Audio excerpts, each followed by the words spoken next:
Commercial film बनाने के लिए आपको क्या चाहिए? बड़े बड़े एक्टर्स, डन। पब्लिक को इमोशनल करने वाला टॉपिक, डन। अरिजीत सिंह के गाने, वो भी ऑन देशभक्ति, डन। लेकिन story zero, acting double zero, writing zero zero zero, direction उसमें इतने जीरो हैं जितने खुद आर्यभट्ट ने भी नहीं सोचे होंगे। समझ तो गए होंगे बात भुज की होने वाली है। देशभक्ति, पेट्रियोटिज्म, हिस्ट्री, सोल्जर, सिपाही, ये है बॉलीवुड के one of the most favourite topics में से एक। 15 अगस्त 26 जनवरी दोनों पे तिरंगे की तारीफ करने के लिए फिल्म मेकर्स की लाइन लग जाती है। लेकिन फिल्म बनाना और फिल्म बेचना दोनों बाहर से जितना सेम टू सेम दिखें, असलियत में इनमें है जमीन आसमान का फर्क। एक में पूरा ध्यान पैसा छापने पे है तो दूसरे में टैलेंट प्लस कंटेंट का कॉम्बिनेशन। एंड दिल से बुरा लगता है टू टेल यू, भुज का काम है उल्लू बनाओ पैसा कमाओ। Ajay Devgan the hit machine, इनका नाम किसी फिल्म से जुड़ जाए तो लोग पहले से ही मन बना लेते हैं कि फाइनली कुछ दमदार देखने को मिलेगा। लेकिन इस बार गुब्बारा हवा में उड़ा तो सही, लेकिन उसमें छेद निकला। भुज द प्राइड ऑफ इंडिया है, इस बात में कोई शक नहीं, लेकिन सिनेमा के लिए काले धब्बे जैसी है, वो निशान जिसको 4 बूंदों वाला उजाला भी नहीं मिटा पाएगा। एक लाइन रिव्यू, कोरोना से तो मिल चुके होगे, डेडली खतरनाक बीमारी, सोचो दुनिया में कुछ ऐसा बन जाए जिसको देखने के बाद बेचारा कोरोना भी एम्बुलेंस को फोन मिलाने के लिए मजबूर हो जाए। बस उस बीमारी की तरह है ये film. India versus Pakistan, the world famous दुश्मनी, उस पर पूरी बुक लिखी जा सकती है। बस उसके अंदर से एक चैप्टर उठाया गया है भुज नाम का। 300 नॉर्मल लोग बिल्कुल मेरी आपकी तरह वो बने थे एक खतरनाक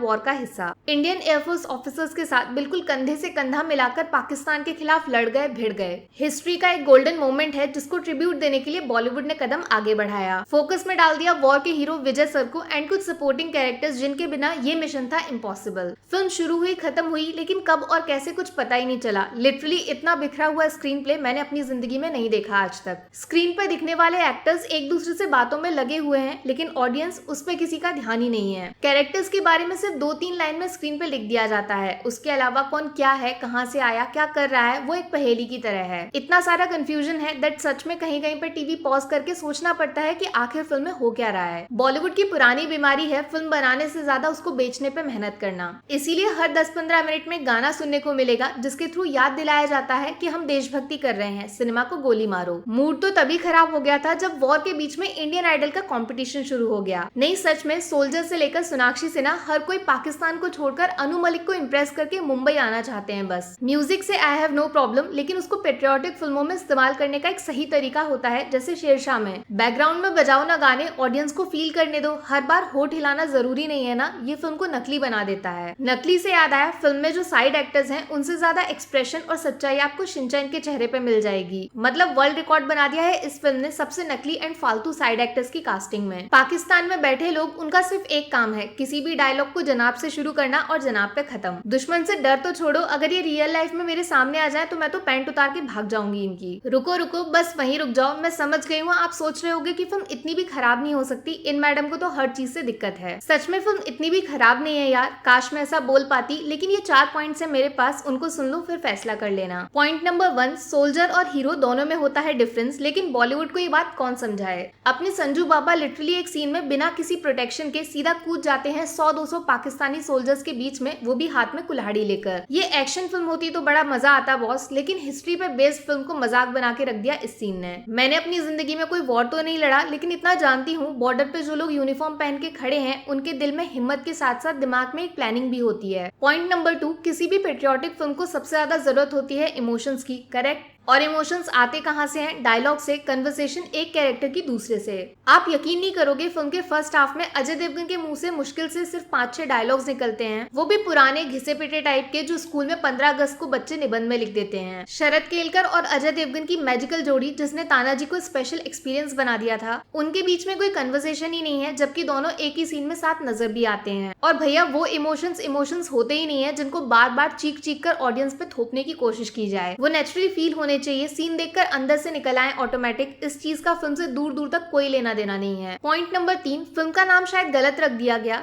क्यों? बिकॉज फर्स्ट हाफ में इंडिया से ज्यादा पाकिस्तान के सीन दिखाए जाते हैं, वो भी बिना मतलब की, जिनकी जरूरत बिल्कुल भी नहीं थी कहानी में। इधर भुज में क्या प्लानिंग चल रही है, एयरफोर्स ऑफिसर्स और सिविलियंस के बीच में रिलेशंस कैसे हैं, भुज आखिर इतना इंपॉर्टेंट है क्यों, वो सब भूल जाओ। बस पूरा ध्यान पाकिस्तान मुर्दाबाद इस पे लगा दो। अरे भाई फिल्म का कंटेंट कहाँ है? हमें देखने थे 1971 वॉर के वो किस्से जिनके बारे में पढ़कर गूजबम्स फील होते हैं, वो बस एंड के 10-15 मिनट में दिखाए जाते हैं, जिसका एक्सपीरियंस ये लो क्वालिटी VFX पूरा बर्बाद कर देते हैं। एक्शन के नाम पे कुछ भी स्पेशल नहीं मिलता इन सीन्स में। ऐसा फील होगा जैसे कोई वीडियो गेम खेल रहे हो आप। जो सामने आए उड़ा दो, कोई भी फीलिंग नहीं, कोई भी डायलॉग नहीं, सिर्फ कार्टून वाली गोलियां। लास्ट में पॉइंट नंबर 4, जब किसी भी फिल्म में हीरो होता है तो सामने विलन भी मांगता है ना बॉस। लेकिन ये पहली ऐसी फिल्म बन गई है जिसमें विलन स्क्रीन पे नहीं बल्कि उसके पीछे छुपा बैठा है अपने डायरेक्टर भैया। कितना अत्याचार मचाओगे आप सर। सीधी सादी कहानी जो पहले से मौजूद है आपके पास हिस्ट्री के पेजेस में, उसको ये रास्ता ढूंढो वाला गेम बना के प्रेजेंट क्यों कर रहे हो। पोस्टर पे मौजूद है बड़े बड़े एक्टर्स जिनको देखकर लगा था भुज सारे रिकॉर्ड्स तोड़ डालेगी आज तक वॉर मूवीज के मामले में। लेकिन हकीकत में कौन सा एक्टर कहाँ है, क्यों है, क्या कर रहा है, कैसे कर रहा है, कुछ भी समझ ही नहीं आएगा। इतनी बड़ी स्टार कास्ट पूरा वेस्ट कर दिया गया। अजय देवगन की सबसे वीक फिल्म है ये। उनका स्क्रीन टाइम भी काफी कम है, सिर्फ ट्रक चलाते हुए नजर आ जाते हैं। रियलिटी में विजय सर इस पूरे भुज वाले वॉर के मास्टरमाइंड थे, लेकिन अजय देवगन को उतना फोकस में डाला ही नहीं गया। उनकी चालाकी, बहादुरी, देश के लिए प्यार कुछ भी नजर नहीं आएगा। नोरा फतेही जिनसे काफी उम्मीदें थी क्योंकि बंदी इंपॉर्टेंट रोल प्ले कर रही है, फर्स्ट टाइम कोई आइटम सॉन्ग नहीं, लेकिन सैडली उनकी एक्टिंग ने तो मेरे होश ही उड़ा दिए। मतलब डायलॉग बोलने का तरीका और चेहरे वाले एक्सप्रेशंस दोनों है ईस्ट वेस्ट। और कहने के लिए आलिया भट्ट वाला कैरेक्टर प्ले कर रही थी राजी से। उन लोगों से हाथ जोड़कर रिक्वेस्ट है जो फिल्मों में एक्टर्स कास्ट करते हैं, सर इतना जहर दिखाओगे तो बेचारा किंग कोबरा भी शर्मा जाएगा। अच्छे एक्टर्स की कमी नहीं है हिंदी सिनेमा में, नाम नहीं मिल रहे तो लिस्ट मैं भेज दूंगी आपको। बाकी सोनाक्षी सिन्हा को मैं भी इस रिव्यू में उस तरह इग्नोर मारने वाली हूँ जैसे आप फिल्म देखते वक्त मार दोगे,